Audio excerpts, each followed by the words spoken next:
Hey everyone, welcome. Today, we're going to talk about a tool that might just change the way you write React apps forever. It's called React Query. We're going to break it all down and show you how it makes fetching data, caching it, and keeping it up to date, well, almost ridiculously easy. Let's jump right in. So, if you're a React developer, you've been there. You find yourself trapped in this tangled mess of state uState and uEffect hooks just to pull some data from an API. You're manually juggling loading spinners, trying to catch errors gracefully, and figuring out how to stop your app from fetching the same data over and over. It's just a mountain of boilerplate code, right? Well, that's exactly where React Query comes in to save the day. It's not just another fetching library. You've got to think of it as a server state management library. Right out of the box, it handles all that annoying stuff for you. Caching, background updates, error handling. It really is like having a super smart assistant whose only job is to manage your app's data. So here's our game plan. We'll talk about why you'd even want to use React Query in the first place. Then we'll write our very first query. After that, we'll see how to change data with mutations. Then we'll get to the really magical part, syncing data automatically. And finally, we'll peek under the hood with the amazing dev tools. Okay, let's kick things off with a big question. Why should you even bother with this? Well, it's all about trading in that manual, often chaotic process for something way more declarative and, honestly, just calm. In a normal React app, you're constantly asking yourself these questions for every single API call.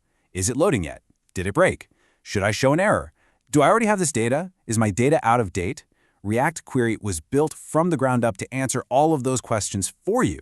It just handles it, so you can get back to actually building cool stuff.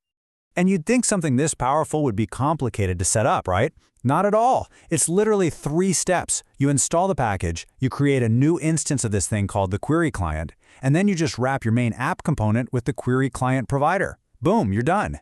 Now you can use React Query anywhere in your app. All right, setup is out of the way. Now for the really fun part.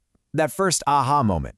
Let's actually go and grab some data using React Query's most important hook.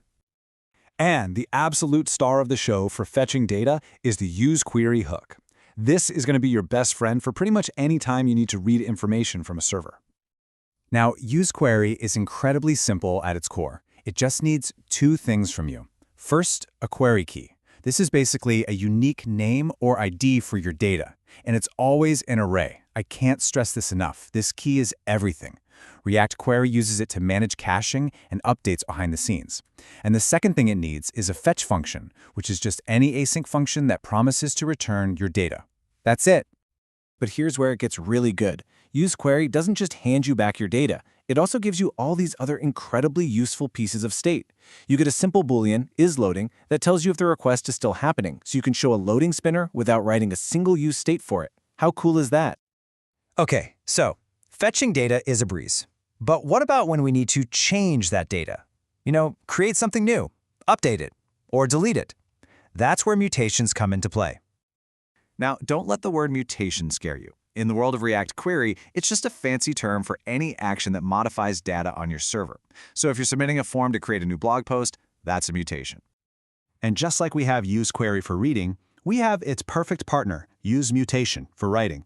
Now, what's interesting here is that when you call useMutation, it doesn't actually do anything right away. Instead, it gives you back a function. You can call it whatever you want, but most people call it mutate, that you can then trigger whenever you're ready, like inside of buttons on Click Handler.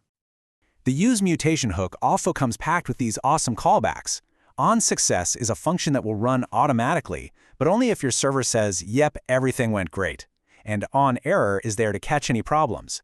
These are perfect for things like showing a success toast or clearing out a form after submission. All right, now we get to what I think is the most magical, mind-blowing part of React Query. This is the part that ties everything together and saves you a ridiculous amount of time. This is where it gets really cool. So let's imagine this scenario. We've all been there. You just used your useMutation hook to add a new item to your to-do list. The server says, got it, but your list on the screen doesn't change. It's still showing the old data.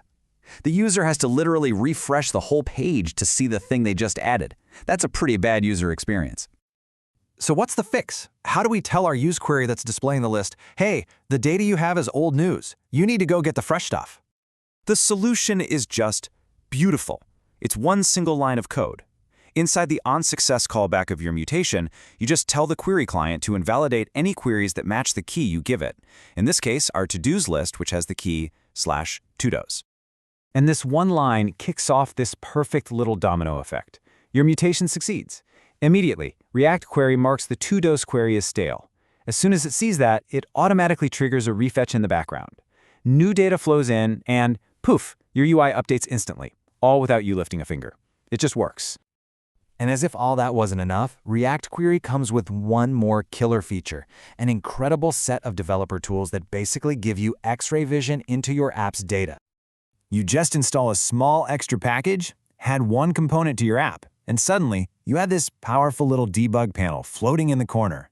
This thing lets you see exactly what React Query is thinking and doing behind the scenes. With the dev tools, you can see a list of every single query your app is managing, all identified by their unique key. You can see its exact status. Is it fetching? Is the data considered fresh or stale? You can even pop it open and inspect the actual JSON data that's being cached. And my favorite part, you can manually click buttons to refetch or invalidate a query, which is an absolute lifesaver when you're debugging. And that really gets to the heart of it. React Query represents a huge shift in thinking. You stop telling React how to do every little step of fetching data. Instead, you just declare, hey, this component needs this data, and you let React Query handle all the messy, complicated logic of fetching, caching, and syncing it for you. By taking all that tedious, error-prone boilerplate off your plate, React Query gives you back your most precious resource as a developer, time.